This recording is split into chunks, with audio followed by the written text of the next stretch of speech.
Seja Max da Dagalize, criando um jeito para ficar mais perto de você. Este vídeo tem o objetivo de complementar sua aprendizagem. O álcool através da história da humanidade. Provavelmente a bebida alcoólica teve origem na pré-história, no período neolítico, com a agricultura e a invenção da cerâmica.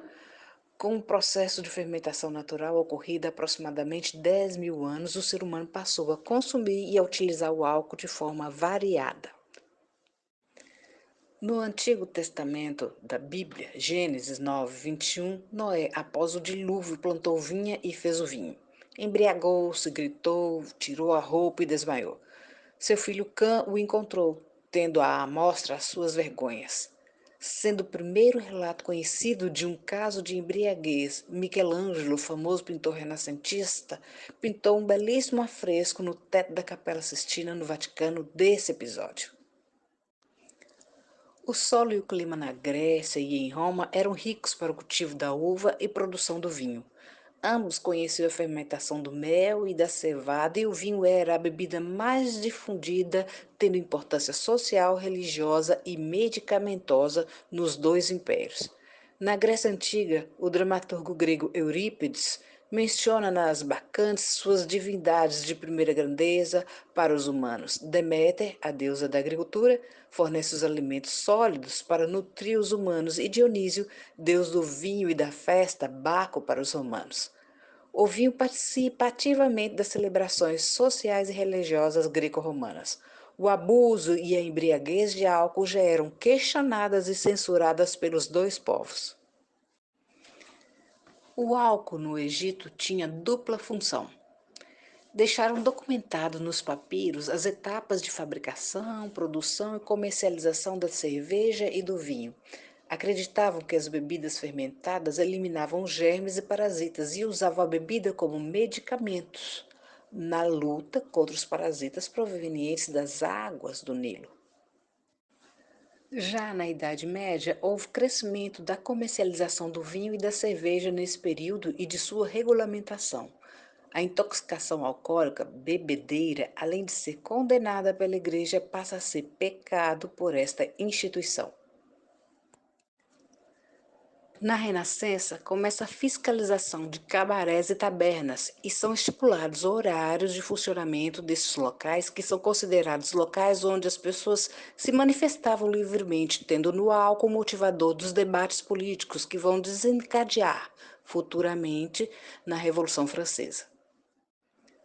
Na Idade Contemporânea, o fim do século XVIII e o início da Revolução Industrial, ocorreram mudanças demográficas e de comportamentos sociais na Europa.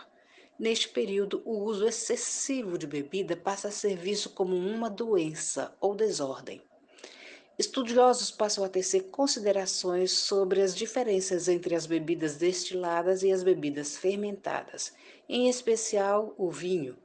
Nesse sentido, Pasteur, em 1865, não encontrando germes maléficos no vinho, declara que esta é a mais higiênica das bebidas.